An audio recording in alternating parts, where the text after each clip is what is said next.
رشوت۔ احمد دین اچھے کھاتے پیتے آدمی کا لڑکا تھا، اپنے ہم عمر لڑکوں میں سب سے زیادہ خوش پوش ملنا جلنا جانتا تھا، لیکن ایک وقت ایسا بھی ہے کہ وہ بالکل خستہ حال ہو گیا۔ اس نے BA کیا اور اچھی پوزیشن حاصل کی اور بہت خوش تھا۔ اس کے والد خان بہادر عطا اللہ کا ارادہ تھا کہ اسے تعلیم کے لیے ولایت بھیجیں گے۔ پاسپورٹ لے لیا گیا، سوٹ وغیرہ بھی بنوا لیے گئے۔ پھر ایک دن اچانک خان بہادر عطا اللہ نے، جو بہت شریف آدمی تھے، کسی دوست کے کہنے پر سٹہ کھیلنا شروع کر دیا۔ شروع میں انہیں اس کھیل میں کافی منافع ہوا، وہ خوش تھے کہ چلو میرے بیٹے کی اعلیٰ تعلیم کا خرچ ہی نکل آیا، مگر لالچ بری بلا ہے۔ انہوں نے یہ سمجھا کہ ان کی پشت پر جگنی ہے، جتتے ہی چلے جائیں گے۔ ان کا وہ دوست جس نے انہیں اس راستے پر لگایا تھا، بار بار ان سے کہتا تھا، خان صاحب ماشاءاللہ آپ قسمت کے دھنی ہیں، مٹی میں بھی ہاتھ ڈالیں تو سونا بن جائے۔ وہ اس قسم کی چاپلوسیوں کے ذریعے خان بہادر سے 100-200 روپے اینٹھ لیتا۔ خان بہادر کو بھی کوئی تکلیف محسوس نہ ہوتی، اس لیے انہیں محنت کے بغیر ہزاروں روپے مل رہے تھے۔ احمد دین ذہین اور باشعور لڑکا تھا، بلکہ احمد دین ذہین اور ایک باشعور لڑکا تھا۔ اس نے ایک دن اپنے باپ سے کہا، ابا جان، یہ آپ نے جو سٹے بازی شروع کی ہے، معاف کیجیے گا، اس کا انجام اچھا نہیں ہوگا۔ خان بہادر مسکرائے، میں نیک و بد تم سے بہتر جانتا ہوں۔ درست ہے، لیکن خان بہادر نے تیز لہجے میں اس سے کہا، برخودار، تمہیں میرے کاموں میں دخل دینے کی جرات نہیں ہونی چاہیے۔ میں جو کچھ کر رہا ہوں ٹھیک ہے، جتنا پیسہ آ رہا ہے وہ میں اپنے ساتھ قبر میں لے کر نہیں جاؤں گا، یہ سب تمہارے ہی کام آئے گا۔ احمد دی نے بڑی معصومیت سے پوچھا، لیکن ابا جان یہ کب تک آتا رہے گا؟ ہو سکتا ہے کل جانے بھی لگے۔ خان بہادر بھنا گئے، بکو مت، آتا ہی رہے گا۔ روپیہ آتا رہا۔ ایک روز خان بہادر نے کئی ہزار روپے کی رقم داؤ پر لگا دی، لیکن نتیجہ صفر نکلا۔ 10,000 ہاتھ سے دینے پڑے۔ تاؤں میں آ کر انہوں نے 20,000 روپے کا سٹہ کھیلا۔ ان کو یقین تھا کہ ساری کسر پوری ہو جائے گی، لیکن صبح جب انہوں نے اخبار دیکھا تو معلوم ہوا کہ یہ 20,000 بھی گئے۔ خان بہادر ہمت ہارنے والے آدمی نہیں تھے۔ انہوں نے اپنا ایک مکان گرو رکھ کر 50,000 روپے لیے اور سب کے سب اللہ کا نام لے کر چاندی کے سٹے پر لگا دیے۔ اللہ کا نام تو خیر اللہ کا نام ہے، وہ چاندی اور سونے کی مارکیٹ پر کیا کنٹرول کر سکتا ہے۔ صبح ہوئی تو خان بہادر کو معلوم ہوا کہ چاندی کا بھاؤ ایک دم گر گیا ہے۔ ان کو اس قدر صدمہ ہوا کہ دل کے دورے پڑنے لگے۔ احمد دی نے ان سے کہا، ابا جان چھوڑ دیجئے اس بکواس کو۔ خان بہادر نے بڑے غصے میں اپنے بیٹے سے کہا، تم بکواس مت کرو، میں جو کچھ کر رہا ہوں ٹھیک ہے۔ احمد دین نے مؤدبانہ کہا، لیکن ابا جان یہ جو آپ کو دل کی تکلیف شروع ہو گئی، اس کی وجہ کیا ہے؟ مجھے کیا معلوم، اللہ بہتر جانتا ہے، ایسے عارضے انسان کو ہوتے ہی رہتے ہیں۔ احمد دی نے کچھ دیر سوچنے کے بعد کہا، جی ہاں، انسان کو ہر قسم کے عارضے ہوتے رہتے ہیں، لیکن ان کی کوئی وجہ بھی تو ہوتی ہے۔ مثال کے طور پر اگر آپ کوئی ایسی چیز کھا لیں جس میں ہیضے کے جراثیم ہوں اور خان بہادر کو اپنے بیٹے کی یہ گفتگو پسند نہیں تھی، تم چلے جاؤ یہاں سے، میرا مغز مت چاٹو، میں ہر چیز سے واقف ہوں۔ احمد دی نے کمرے سے باہر نکلتے ہوئے کہا، یہ آپ کی غلط فہمی ہے، کوئی بھی انسان ہر چیز سے واقف ہونے کا دعویٰ نہیں کر سکتا۔ احمد دین چلا گیا۔ خان بہادر اندرونی طور پر خود کو بہت بڑا جگاڑ سمجھنے لگا تھا، لیکن وہ اپنا یہ احساس اپنے لڑکے پر ظاہر نہیں کرنا چاہتے تھے۔ بستر پر لیٹے ہوئے انہوں نے بار بار خود سے کہا، خان بہادر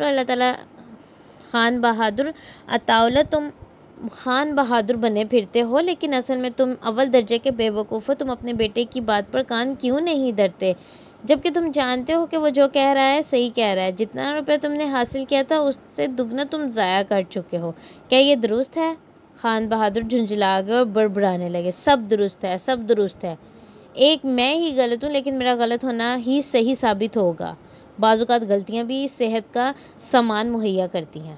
15 دن بستر پر لیٹے لیٹے علاج کرنے کے بعد جب وہ کسی قدر بہتر ہوئے تو انہوں نے اپنا ایک اور مکان بیچ دیا۔ یہ 25,000 میں بکا۔ خان صاحب نے یہ سب روپے سٹے پر لگا دیے۔ ان کو پوری امید تھی کہ وہ اپنی اگلی پچھلی ساری کسر پوری کر لیں گے، مگر قسمت نے ساتھ نہ دیا اور وہ ان 25,000 روپیوں سے بھی ہاتھ دھو بیٹھے۔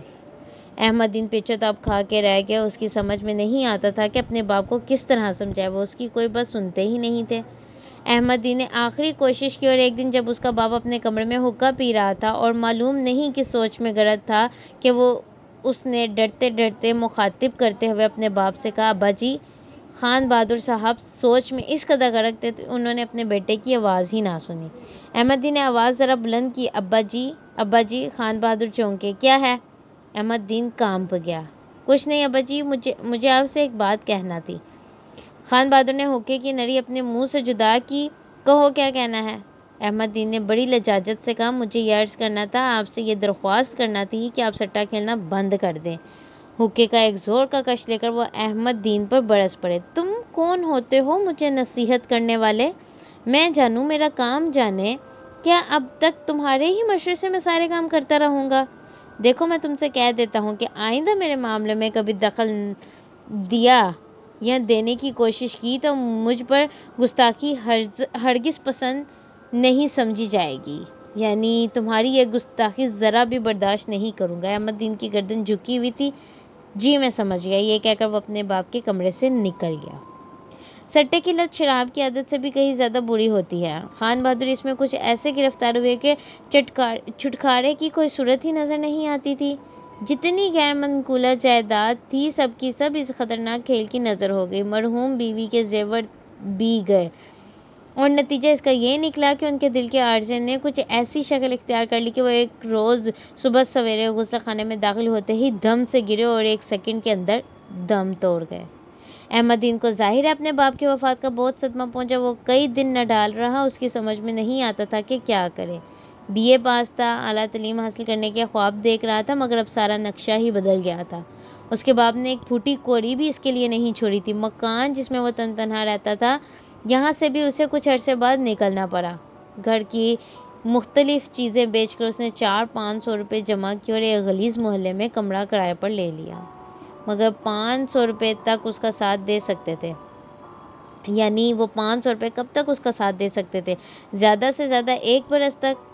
بڑی کفایت شاری سے گزار لیتا، لیکن اس کے بعد کیا ہوتا؟ احمد دین نے سوچا، مجھے ملازمت کرنی چاہیے، چاہے وہ کیسی بھی ہو۔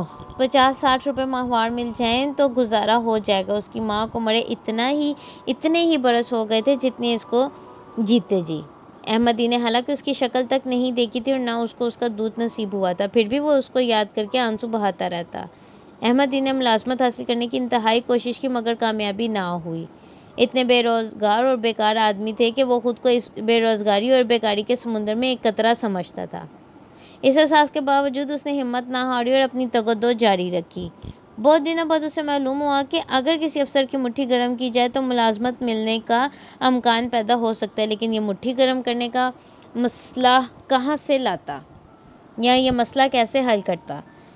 ایک دفتر میں جب وہ ملازمت کے سلسلے میں گیا تو ہیڈ کلرک نے اس سے بڑے شفیقانہ انداز میں کہا، دیکھو برخودار، یوں خالی خولی کام نہیں چلے گا۔ جس اسامی کے لیے تم نے درخواست دی ہے اس کے لیے پہلے ہی 250 درخواستیں وصول ہو چکی ہیں۔ میں بڑا صاف گو آدمی ہوں، 500 روپے اگر تم دے سکتے ہو تو یہ ملازمت تمہیں یقیناً مل جائے گی۔ اب احمد دین 500 روپے کہاں سے لاتا؟ اس کے پاس بمشکل 20-22 روپے تھے۔ چنانچہ اس نے ہیڈ کلرک سے کہا، جناب میرے پاس اتنے روپے نہیں، آپ ملازمت دلوا دیجئے، تنخواہ میں سے آدھی رقم آپ لے لیا کریں۔ ہیڈ کلرک ہنسا، تم ہمیں بیوقوف بناتے ہو، جاؤ چلتے بنو یہاں سے۔ احمد دین بہت دیر تک چلتا پھرتا رہا، مگر اسے اطمینان سے کہیں بیٹھنے کا موقع نہ ملا۔ جہاں جاتا رشوت کا سوال سامنے آ کھڑا ہوتا۔ اس نے سوچا، یہ ساری دنیا ہی رشوت پر قائم ہے یا رشوت ہی کی وجہ سے عالم وجود میں آئی ہے؟ شاید خدا کو کسی نے رشوت دی ہو اور اس نے یہ دنیا بنا دی ہو۔ احمد دین کے پاس جب ایک پیسہ بھی نہ رہا تو اس نے مزدوری شروع کر دی، بوجھ اٹھاتا اور ہر روز 1-2 روپے کما لیتا۔ مہنگائی کا زمانہ تھا، دونوں وقت کا کھانا مشکل ہو جاتا، لیکن اسے کافی خرچ برداشت کرنا پڑتا تھا۔ زیادہ سے زیادہ ایک آنا بچ جاتا۔ احمد دین مزدوری کرتا، مگر اس کے دل و دماغ پر رشوت کا چکر گھومتا رہتا۔ یہ ایک بہت بڑی لعنت تھی۔ وہ چاہتا تھا کہ اس سے کسی طور نجات حاصل کر لے اور مزدوری چھوڑ کر کوئی ایسی ملازمت اختیار کرے جو اس کی شان ہو۔ آخر وہ BA پاس تھا، فرسٹ کلاس، فرسٹ۔ اس نے سوچا نماز پڑھنا شروع کر دے، خدا سے دعا مانگے کہ وہ اس کی سنے۔ چنانچہ اس نے باقاعدہ 5 وقت کی نماز شروع کر دی۔ یہ سلسلہ 1 برس تک جاری رہا، مگر کوئی نتیجہ برآمد نہ ہوا۔ اس دوران میں اس کے پاس 30 روپے جمع ہو چکے تھے۔ صبح کی نماز ادا کرنے کے بعد وہ ڈاک خانے گیا، 30 روپے کا پوسٹل آرڈر لیا اور لفافے میں ڈال کر ساتھ ہی ایک رکا بھی رکھ دیا جس کا مضمون کچھ اس قسم کا تھا، اللہ میاں میں سمجھتا ہوں تم بھی رشوت لے کر کام کرتے ہو، میرے پاس 30 روپے ہیں جو تمہیں بھیج رہا ہوں، مجھے کہیں اچھی سی ملازمت دلوا دو، بوجھ اٹھا اٹھا کر میری کمر دوہری ہو گئی ہے۔ لفافے پر اس نے پتہ لکھا، بخدمت جناب اللہ میاں مالک کائنات۔ چند روز بعد احمد دین کو ایک خط ملا جو کائنات اخبار کے ایڈیٹر کی طرف سے تھا، اس کا نام محمد میاں تھا۔ خط کے ذریعے اس نے احمد دین کو بلایا تھا۔ وہ کائنات کے دفتر میں گیا جہاں اس کو مترجم کی حیثیت سے 100 روپے ماہوار پر رکھ لیا گیا۔ احمد دین نے سوچا آخر رشوت کام آ ہی گئی۔ شکریہ۔